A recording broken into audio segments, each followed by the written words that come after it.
I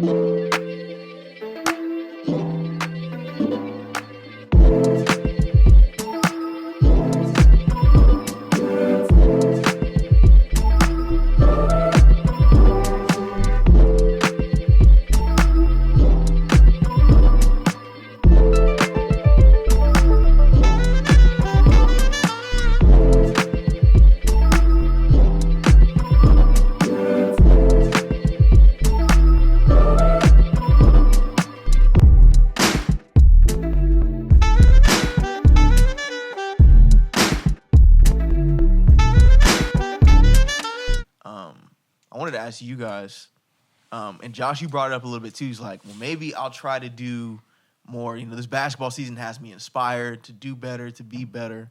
But you also mentioned that point in time where you kind of start to lose hair and you get a little wrinkly.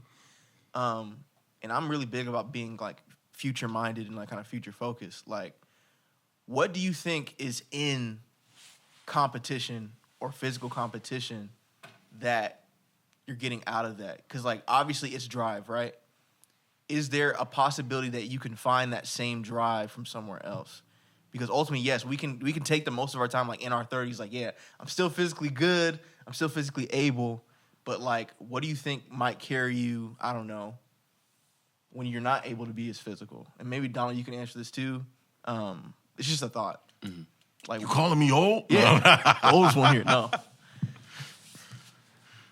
I think in general, bro, I think it's just like remaining a student and still being willing to like learn and to grow just in general in various aspects of life. Like, I think God gave us this body, and I think me moving my body helps me do better in other areas. Like, I'm realizing even my relationships, you know, being better with my kids, with my wife.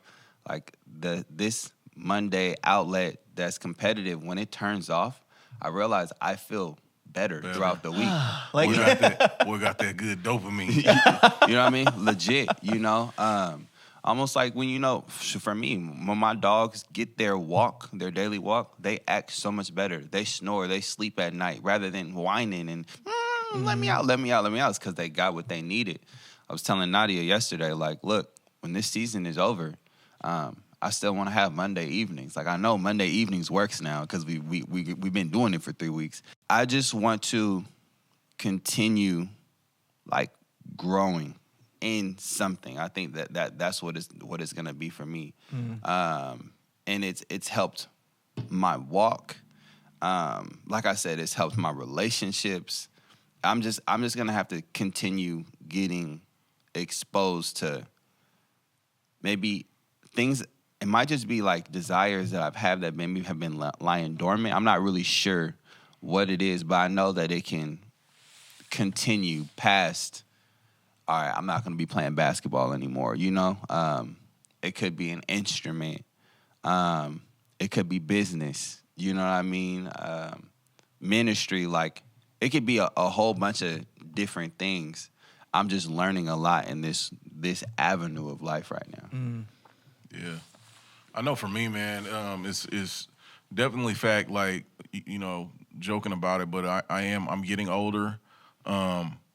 Looking at the fact of, you know, as your knee pops. No, but looking at the fact that I look around and I see a lot of people who are at the season of life where it's hard for them to get around. And to be honest with you, I know that a lot of these people that are in these situations, some of them it just was inevitable and they couldn't do anything about it. But I think a lot of there's a lot of prevention that can be done to keep us from getting, you know what I'm saying, of maintaining mobility. And I know for me, that's been kind of, I'm at the cusp of in my fitness goals, I'm at the cusp of trying to find that rhythm of building strength and maintaining strength and flexibility and mobility. You know what I'm saying? Because I've never been like super like well, not super like flexible, but you know, except for when I was like real young, but my thing is now is like I really want to, I don't want to be super stiff and like, what I'm saying, beat my body up just, punishing it through weights. But I also want to be able to run a little bit if I need to or whatever the case may be. I've always been super adamant about not running. I'd rather face blunt force trauma than run. But no, as last year I got really consistent with doing cardio and incorporating cardio and stuff like that. So for me, it's just a matter of, man, just being thankful about being able to move, being able to move my body. You know what I'm saying? My thing is I want to be able to, run around with my grandkids. That was one of the things I thought was so dope, specifically about like my mother-in-law when Raquel and I started having kids. Like she'd like run around the house chasing her grandkids and stuff like that. My grandma, when I was little, my grandma used to run after her and that was one of the things when we'd leave the house, like we'd play a quick game of tag. Like she'd chase us out of the house and stuff like that. And those were things that I really appreciate and that, bring me fond memories of my childhood. And I want that for my family. I want that for my grandkids. I don't want Raquel and I to feel like our best years are behind us, man. I think there's a whole lot more life to live, a whole lot more to go around and see, man. And especially whenever I travel, you look around and you see people in wheelchairs and stuff like that of all ages. It's at one point you only used to see like just really old people, elderly people that were in wheelchairs, and it's like, man, I don't want to be that person. I want to be able to carry my own weight. Yeah, you know what I mean. And so that's my motivator. Not so much like, oh, I want to look better than this person or I want to lift more than this person. I do want to lift more than certain people, but I'm just saying, it's just keeping it real. But not to the, not to. When he goes to whatever D1 program he goes to, man. That's that. Then I'll give him that. Donald, I love you. Throw it out the window. But as long as the day is called today, no. I think he's strong now. But nah, man. Once he gets to his D1, you know what I'm saying, his prime, man. I'm glad that he's gonna be standing on my shoulders because I gave him, we gave him the game before he got there, and that's to me, that's what was gonna make me happy. I just want to be. You know what I'm saying? The semi-buff dad that's on the sidelines. Oh, that's Jericho's dad. You know what I'm saying? Be like, oh, yeah, I see where he get it from. Oh, yeah. That's the tree he came from. That's the worst, bro. When they be like, they pay into somebody's parents and like the kid's like 6'8", like 350 pounds, and the parents are like 4 feet tall. Yeah, and dad looking like Stay Puft Marshmallow Man. I ain't trying to be that, man. I'm trying to be like, oh, that's where you get, okay, for sure. Right. Yeah. They had this interview with Michael Jordan. I think it was on David Letterman, and then they're all like, he's like, Michael, you're like 6'6". He's like, how tall are your parents? He's like, well, dad's 5'8", mom's like 5'7". He's like, but the milkman is 6'7". I was like, that's so shady, dude. It's raggedy. That dude's raggedy. Heck of raggedy. Anywho, but yeah, man. So that's what my thing is, man. Shoot, even like last week when we was doing Atlas Stones, right? Because that's the first time I've even rolled them things out in a long time. They've been sitting there.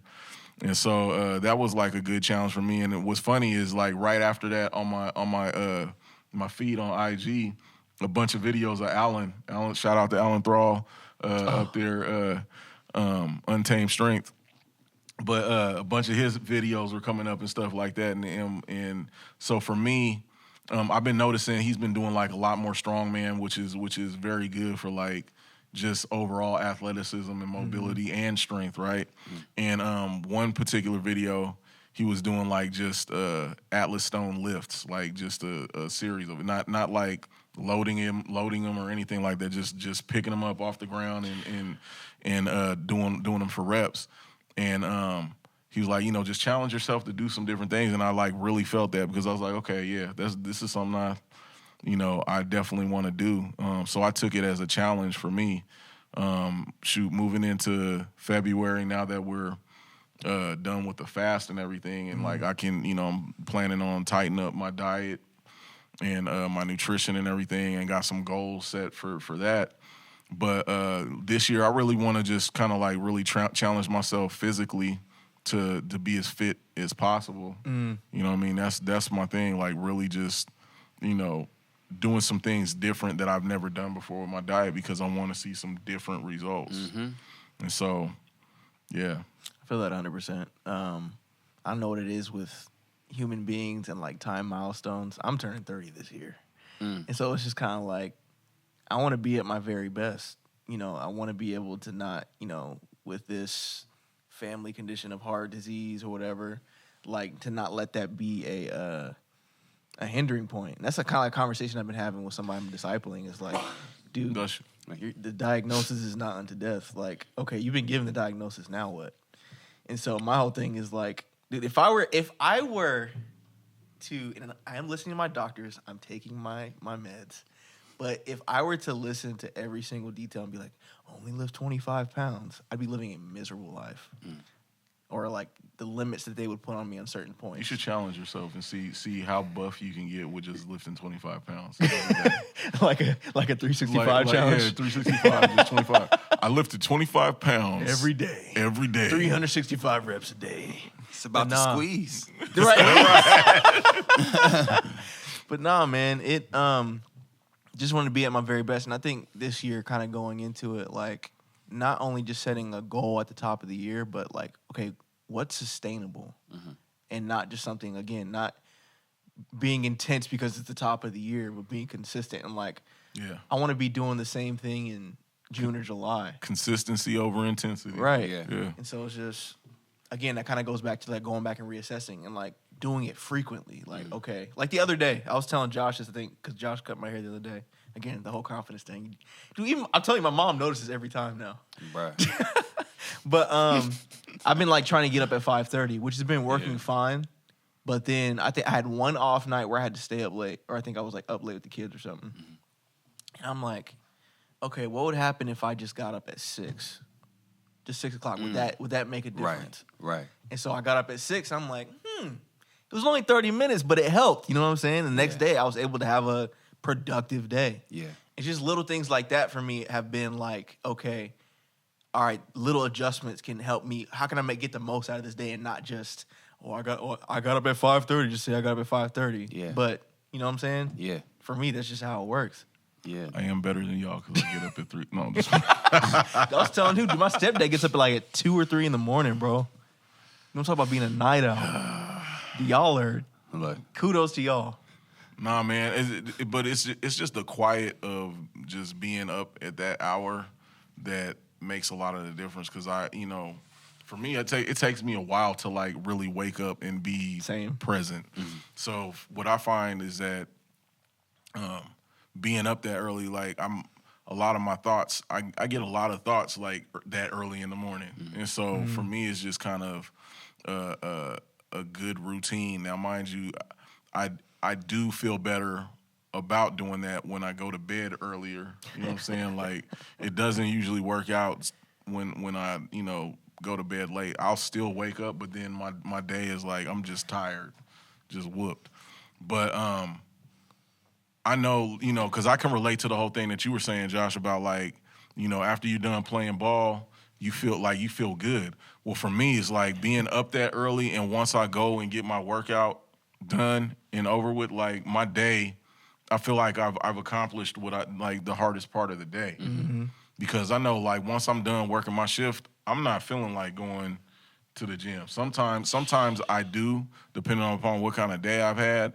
But I noticed that like if I knock that out, for me the hardest way to move is me. You know what I'm saying? And so once I get that out the way, it's like, okay, everything else is gonna be easy. Even if it is a challenging day, it's like at least I got the pump when I was in the gym. At least I got my heart rate up. You know what I'm saying? And more than likely, I'll be able to face whatever challenge. If I challenge myself first thing in the morning, then whatever challenges come after that that's icing on the cake. I'll take that. Yeah, and I think too, kind of like a constant thing that we've been talking about throughout this is like just sustainability, right?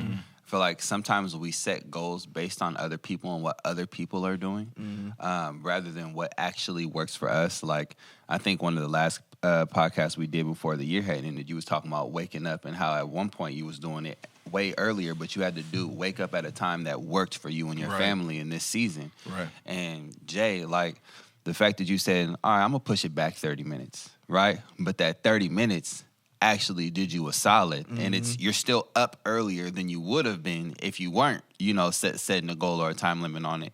And like for me, I'm just hooping one day out of the week, but that one day out of the week has been enough to cause me to be active and to want to be active and to stretch throughout the week.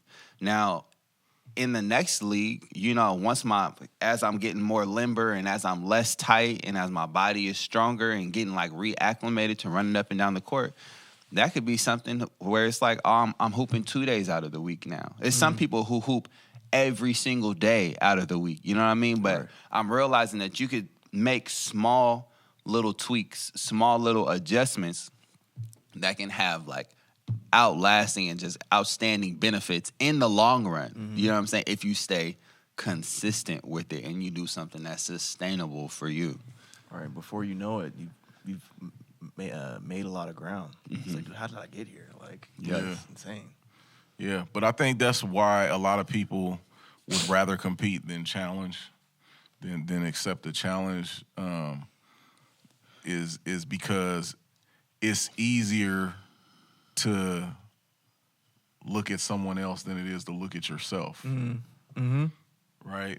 You know what I'm saying? It's like because I can see you, I can see you, but I don't see myself. Right? I can be completely blind to myself, and then I mess around and get so focused on watching you that I end up losing myself. Right. You know what I mean? And so it's kind of it's kind of that thing of where it's funny that your nose sits over your mouth, but you can't smell your breath. I can smell your breath, but I can't smell my own. Yeah. You know what I mean? And it's just that whole thing of, you'll lose sight of what really matters. You know what I'm saying? Because you brushing your teeth don't make my breath smell better. You know what I'm saying? Right. Right. It's for real. Right. If we would be more concerned with ourselves and our upkeep and how we doing, you know what I'm saying? We'll receive a lot more benefit than that. Like, at the end of the day, that's what is most important. Is like, man, if what I could watch you and see what you're doing and see how much you're benefiting from it, and I desire the same benefit, but I don't realize all the work that you've put in to get to where you're at, right? And so it can cause me, the comparison can cause me, or the jumping in competition with you can cause me to, self-harm myself. Right. You know what I'm saying? Like, it's like watching y'all run up and down the court playing basketball, and I can start reminiscing and be like, man, yeah, I remember when I could run with them dudes. Yeah, let me just go ahead and jump out there. And I'm messing around gone. Like, yeah. Right. MCL gone. It's a This wrap. gone. It's a wrap. Yeah. So it's, man, I'd say, self-awareness is a huge thing, man. Yeah. Of knowing, like, like I said, right now I can hang with Jericho on in the weight pile. You know what I'm saying? But once he crosses that threshold into that, it's like I gotta be like, okay, am I gonna let my ego drive me to be like, you know what I'm saying? Am I gonna be a used to be? Because used to be's don't make honey. You feel me? Am I gonna be a used to be? Right. And to my own detriment, and find myself out in them deep waters and I can't feel my legs, or I'm gonna be like, okay, I'm aware of myself. Like, good game, young fella. Yeah. Right. Man, it's a few scriptures that reminds me of, man, obedience being better than sacrifice. You know what I mean? Because a lot of times we can look at someone else and think, okay, I'm gonna cut this, and this out of my life so that I look a certain way right now. Rather than just being obedient in small areas, having humble beginnings and knowing that, okay, me just being obedient in this area is going to actually take me down that road. I'm going to go through a process, you know what I'm saying? And it'll be slow. The progress will be slow, but eventually I'll get there and it'll actually be like substantial and meaningful for me rather than me just shortcutting and jump cutting the line and getting there like today, which wouldn't be sustainable at all, Slow it down even further. Look at the full context of that portion of the Bible. Israel asking for a king in the first place was a sense of comparison. Everybody else has kings. How come we can't have one? God is like, bro, I'm right here. Right. You don't act like I'm not right here and you Right. want what they want? Yeah. They're not successful, believe it or Right. not. They do not call him king, general, Call him Kukulkan. Kukulkan. You still Clearly, I ain't haven't seen it yet. Oh yeah. my gosh. Yeah. Hold on. Don't get Dr. Umar started.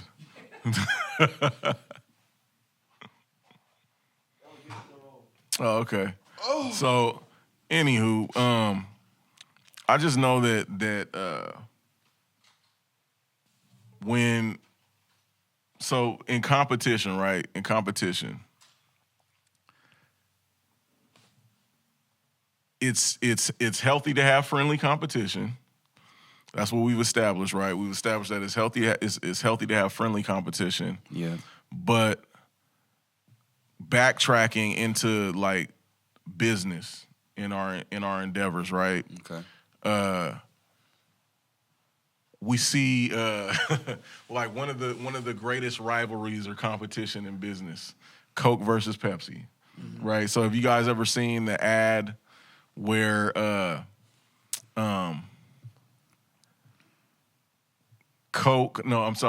Pepsi put out an ad of their can and it has a covering of a Coke can.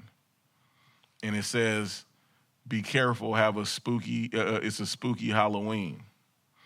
Basically insinuating that Coke It's trying to is be. trying to disguise themselves as Pepsi, basically. I haven't seen that. And then Coke used the same exact ad, and because basically it's the can, it's the Pepsi can sitting there, right? And draped around it is a Coke covering. Yeah. And so basically, Pepsi was like basically Coke is just dressed up trying to be like us underneath, right? And so Coke releases that same ad, didn't change anything except the wording, and says everybody wants to be a superhero. Ooh. Shots fired. Shots fired. And I'm like, that was one of the greatest comebacks ever. Like Coke, like, you know what I'm saying? Like to the audacity of you to think that we're trying to be like you. No, you trying to be like us. Right. And we gonna use your same your same setup. And it was just basically like the meme that was showing this advertisement, these real advertisements says,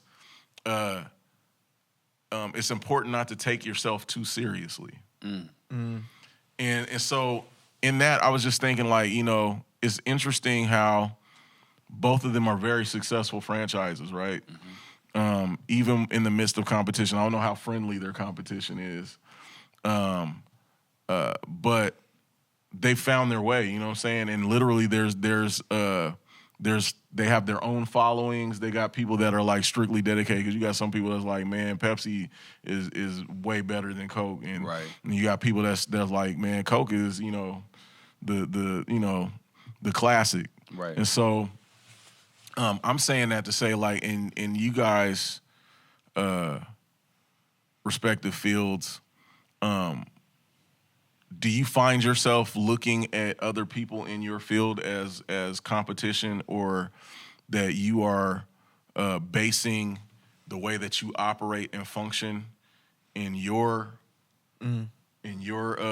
field of expertise by trying to outdo the competition, or like make adjustments, or trying to, you know what I'm saying? Do you find that helpful in you finding success in what it is that you're doing? For me personally, no. Or do you just strictly just look at it, okay, I do what I do, and I'm just staying in my lane and doing what I do. For the most part, I'll say it this way, and I'll just use more recent instance as far as like sports photography and sports videography, right? I was talking to Jericho because Jericho's probably one of the first kids, besides Jericho and Andrew, probably the first two kids I was like really filming like that, right? And so, of course, Jericho pays attention to everything I do, even if it's not of him. And so he's like, because I remember it was one week I was at a game and like a bunch of photographers and videographers are out there. One guy got his stuff out like that night, and I'm like, dang, man, he's moving fast. Another person the next morning, dang, they're moving fast. I didn't get mine out till like Sunday. Not that I was procrastinating, but like... Bro, you got a lot of stuff that you be doing. That and the fact that when I put it out, it's going to be quality. Like, it's going to be the best quality. So I told Jericho that, and he's like, no, I totally get that. And it can kind of become a point of competition where it's like, how can I get just this out before they do and skimp on the quality of work that I know I can put out? I call that Soldier Boy syndrome. Soldier Boy syndrome? Soldier Boy, because you know Soldier Boy always like, I was the first. I was the first. Word for word, bar for bar. It's come to the point now where I, because of the person that I am, creating relationships with these people, if somebody puts out something better than me, it's less about how can I be better than them and more about, hey, man, I think you did some great work. And if I have a relationship with them like that, I'm like, how'd you do that? Mm-hmm. I'm not trying to take anything away from you. Or if I'm the person in the position that I'm better than somebody else, I'm like, hey, man, you could consider doing this. I'm not telling you what to do, but this might prove to you to be successful. Mm-hmm. There's a young lady that's out taking pictures right now. Great photographer. And she's like trying to put together how she can make money from this. And I was just putting her on game, and I'm like, have you started taking pictures at weddings yet? And she's like, no. She's like, I'm like really afraid to do it. I'm like, I know it's scary. I'm like, it's a lot of work. I was like, but it proves to really, even if you don't like doing weddings, it helps establish you, and it helps like get you a good cash flow going. And I'm like, just from the relationships that we've created, like I'm not in competition with you. If work comes up, I'm gonna hit you up, because the pie is too big for us all not to get a piece. Mm-hmm. And that's how I feel about it. Like, I'm not trying to corner the market. I'm not trying to, say that there's only enough room for me. Like, when it comes to capturing moments, whether it be video or photo, dude, there's so many different styles, so many different approaches that there are going to be plenty of people that want it and need it. Mm-hmm. You know what I'm saying? So that's the way I look at it. Yeah. Man, bro, I think that there's kind of like there's a double-edged sword. Like, I think it's good to be tapped in and to know what's going on in your market, right? It's good to know the conversations that are being had around whatever it is that you specialize in, so that you can improve your practices or see what you want to grab to add to whatever it is that you offer. But then again, right now for me, like I've been telling y'all with Ergo, I'm niching down. Right? And I'm focusing, I'm trying to make sure that the message that I have is like in line with the market that I'm trying to capture. And I realize the better the shoe fits, whoever it is that you're trying to get the shoe on, right? Like just the longer they stay with you, even to like related to barbering. There are so many barbers out there that some of them, they just got blurry fades. Their blends is immaculate. The line is crispy, or maybe some guys do design, and it's like you can try to be the best at everything, or you can focus on, man, I just give really clean haircuts and I'm on time. That part. You know what I'm saying? That part. How about that? I'm not gonna talk and have conversations in the middle of doing your hair. The bootleg era was wild. You know what I'm saying? I'm not gonna leave the chair and go smoke a blunt and come back. You know what I'm saying? My breath ain't gonna be smelling like smoke as I'm cutting and I'm gonna lean into that, because something interesting actually just happened, man. I have people that come from San Francisco to come get their haircut weekly, right? It's not that there's not other barbers in their area. It's the fact that they've been coming to me for so many years. Like, there's a certain level of habit that's like, no, I just go to him because that's just my guy. Which is it's like the same reason we choose the gas. It's relationship. It's relationship. Yes. You know what I'm saying? It's relationship. It's the consistency. It's like, this is where I go. This is what I do. And you can lean into that. And I feel like the more you lean into that, the more people will be attracted, the more your crowd will be attracted to you.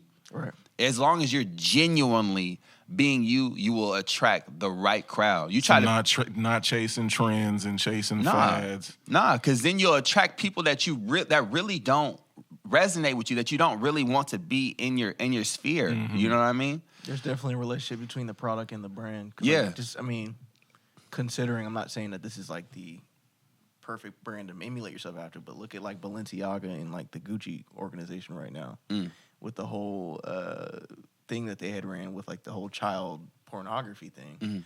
It was like, a lot of people like disassociating this. I was like, wait a minute, like what are y'all into? Yeah. Because they broke that relationship with a lot of people by what they claim to be standing for. You know what I'm saying? Yeah. But Yeah, that's because that was actually going to lead to kind of like a piggyback question, was like the relationship, or do you consider relationship, like how important do you consider relationship to be in the success of what it is that you do? Because I know that you pointed out something really interesting that I don't think a lot of people think about is when you're chasing trends and chasing fads, that whatever it is that you do is going to develop a following, right? And when you're chasing trends and fads, that a lot of times you'll attract individuals that you don't Right. that you don't want to be inside of your, you don't want them to be in your community. Yeah. So, yeah, I thought that was very interesting, man. That was a good point that you brought up, because I think heavily it is about relationship. Like I said, Coke and Pepsi, they have their own followings. Like there's people that are just like literally it's a whole cult that follows each of them. And then also too, I brought this analogy up before, is like it's interesting how it's a very simple recipe to make bread, right? But and though any of us could make it, we constantly find ourselves going to the store to buy it. 100%. Right? We go to the store and buy it. There's been whole bakeries that have been created just for the purpose of the fact that people buy bread, right? Yeah. And so when you go to the store, it ain't just one or two brands that are making bread. Matter of fact, there's a whole I think it was the Black Bread Company that was created during the pandemic. Because they of course they made it because they were like layoffs and stuff, and for whatever reason, the dude went to the store to go buy bread, and he was like, "Hey, I can do this." He basically, and he and a couple of friends got together, and they're like the first like black-owned bread company. Yep. Don't cancel me. First black-owned bread company Yeah. out there. So What's crazy too is you go in the bread aisle, there's a bunch of the same kinds of bread in the bread aisle too. right. Because for those of you guys that've been on WIC, there's like 50 different kinds of 100% whole wheat bread. Come that on you now, can get. Stone Ground. Hey, and even if you sit back and you think about it, like, especially on the inner cities, you can mess around and it could be on one street. There could be 3 McDonald's, or Starbucks, Yeah. or gas stations. It's like at the end of the day, each individual chooses the reason why they go to that place. It can be it could be convenience. It can be because this is the people who go here look like me. You know what I'm saying? It could be because you're trying to avoid a certain type of, like, people will go out of their ways to go to certain places, or it could just be habit. Like, there's so many reasons why people choose. Like, an interesting scenario that happened this week. We're going to make sure not to post this one on Instagram because I don't think the person watches the podcast anyways. But I'm going to put it out there because it was super interesting to me. I have a client whose best friend is a barber. I went to barber college with his best friend, right? That's actually how I met him. And that other barber is my guy. Like, I used to call him your barber's barber because he would cut my hair, right? And bruh is crazy gifted, crazy talented, right? Now, his best friend gets his hair cut by me, right? His best friend gets his hair cut by me. And on IG, bruh had posted a story reposting one of his videos. And he was like, top 2 barbers, right? He was like, top 2 barbers, and he's not the 2, right? Essentially saying that his homie is the one. but I cut his hair. He gets his hair cut by me. Yeah. So the question is, why does he get his hair cut by me? Right? Clearly he's Rather than him? rather than the other barber. Clearly, he was stating there that the homie I went to barber college with is the more talented barber, which I don't take personally at all. Right. But there's got to be an aspect about my business that causes him to come to me. Availability, response. Yeah. You know what I'm saying? Like Facts. people, it's so many different reasons why people choose. And going back to the beginning of the podcast when you said the reason why Oregon State came and chose to visit with Jericho. No, it's University Oh, of excuse Oregon. me. University of Oregon. The Ducks. Sko Ducks. Ducks, not the Beavers. Sko Ducks. That's Sko not Ducks. Beavers. Look. I don't watch Sko football. Ducks. All right. Just charge this in my head and I'm heart. Yeah. All right, but it's because he's the type of player that they want to develop. Mm-hmm. Right? There's a reason why they chose. They see in him something that could be molded, that could be shaped, and it's like, we're choosing you for this reason. You don't have to be the best at everything. Like the people that come for you, like they're coming for a specific reason. If you find out what that is and lean into that, you can start to attract all those type of people that appreciate what it is that you have to offer. And that's the whole, like, that's what I'm trying to lean in. I'm trying to really niche down and find out, okay, what do my people need?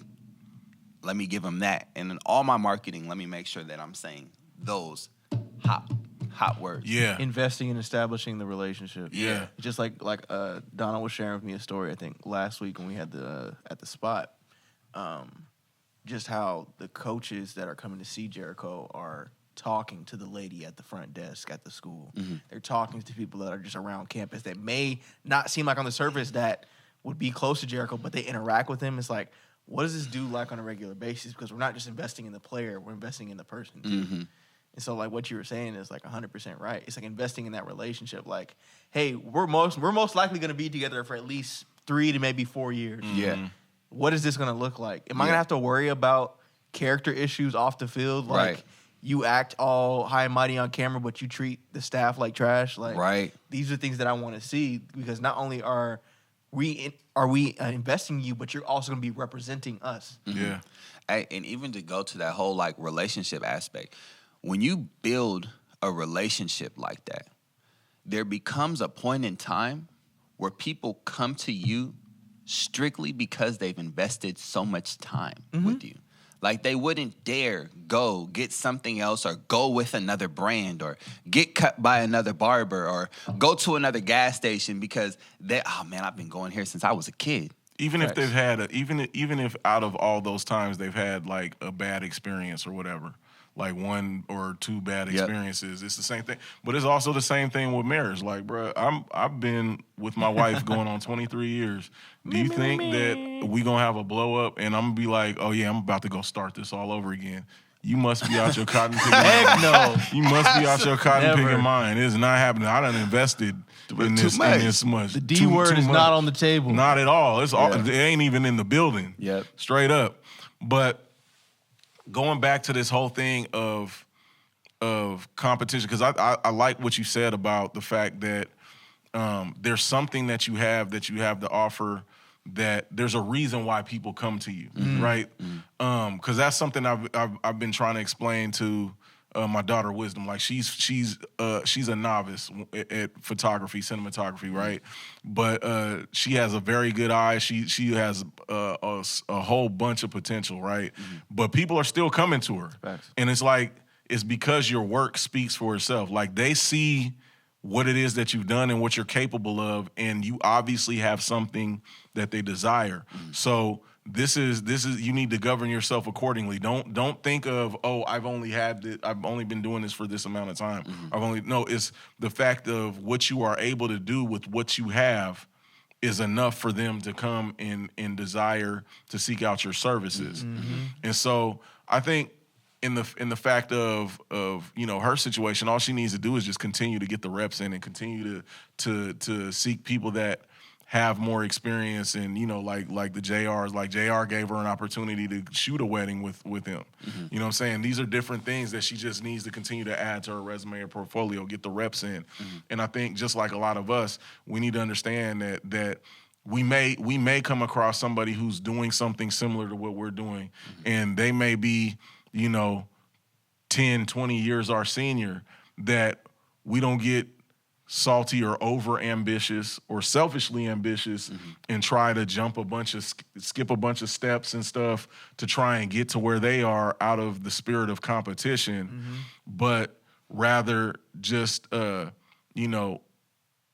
understand that we have a good coach, like you said earlier, and that we've been positioned where we're at to be able to win and to succeed, and trust the game plan that's before us. Because one of the most deceptive things, I know a lot of people that probably are watching this, listening to this, a lot of you guys probably go down some of the same avenues that we go on social media to find inspiration and encouragement and stuff like that. And there's a lot in the midst of a lot of that stuff. There's a lot of really good stuff, and there's a lot of like really deceptive messages that are out there. And one of the most deceptive ones that I've seen is for every door that closed on me, I'm gonna go back and buy the building. What you don't realize is that you weren't never necessarily supposed to be in that building, man. Some of them buildings had squatters, and some of them buildings were condemned that you was knocking on that door. And for you to go back and buy it, man, that's it's bad for business. You think it's a flex, you think it's a power move, and it's really not. That's just you trying to be better than and not trying to be your best. Yeah. And so, with that being said, do you have something else to say? No, man, I was just thinking about a meme that I heard. You were talking about being deceptive on social media. You guys are familiar with the guy Piff Marty? Yeah. So he's an artist. He's like, for the most part, like independent. He shoots his own videos, records himself, everything. And he had me weak. So he goes, obviously he's been consistent, so you would think that he was successful, right? So he goes, here are my 7 steps on how I made 6 figures every year. And then he pauses and goes to number 1. He's like, I didn't. So he's like, all these dudes that are telling you that they're making 6 figures on social media most likely aren't. So it's like, so stop trying to fall for these dudes that are giving this advice that, don't know what they're talking about. And so it's like the dude who did the other dude did the real. He's like, so first what you gonna do is you open up your LLC and then you go out and buy a 5,000-pound vehicle, and you can write that off with your LLC, and you put it in a shell company, and you go over to. He's just like, and that's basically how all these influencers are. Or have you seen the phenomenon? I'm sorry, I have this sense of humor where I'm like able to laugh at myself. But like, have you seen the phenomenon on social media where people are getting like a setup like this, and they're recording themselves talking just to appear like they're on a podcast, like they know what they're talking about? I'm like, first off, I thought it was funny because we have a podcast. But then second, it's just like the leaps and bounds people are going through to like look off camera and act like they're talking to somebody just to prove that what they're saying is true. Yeah. It's wild. Dang. It's interesting, man. Million one ways to Talking about not to sitting with your hustle, brain, man. Right. Hustle straight up. Dishonest. But yeah, man, we that's a wrap for us today, man, on our episode. We thank you guys for tuning in with us here at Watch Me Develop. Remember me. No, remember on on the real, man. Remember, make sure you guys click the notification button, click that bell, smash the like button. You know what I'm saying? Do all that stuff that Ruslan tells all his people to do. Whatever Ruslan said, do it. Yeah, whatever he said, do it. No. But make sure you guys set it up so you guys get notified when we drop episodes, man. We have switched things up a little bit for 2023, as you can see. We're doing seasons now, so you guys just continue to rock with us. We appreciate you guys doing so. Make sure you tell a friend to tell a friend, man. We doing our thing, man. We ain't stopped. We're going to keep going. We're going to keep developing, and we hope that you guys do the same. I'm going to end this with a quote. It says, most people die at 25 and aren't buried until they're 75. That was Benjamin Franklin. What am I saying? I'm saying, again, if there's not a demand on your potential, then more than likely you're going to be complacent. You're going to be comfortable, which means that you're not growing. And here, we don't develop quit. We develop grit, man. So this is Don the Baptist with the other 2/3 of the Watch Me Develop podcast. Stephen Joshua Bonds, John Butcher Jr. reminding you to develop or die. End quote. Repeat the line. We'll holler at y'all next time. Deuces. Peace.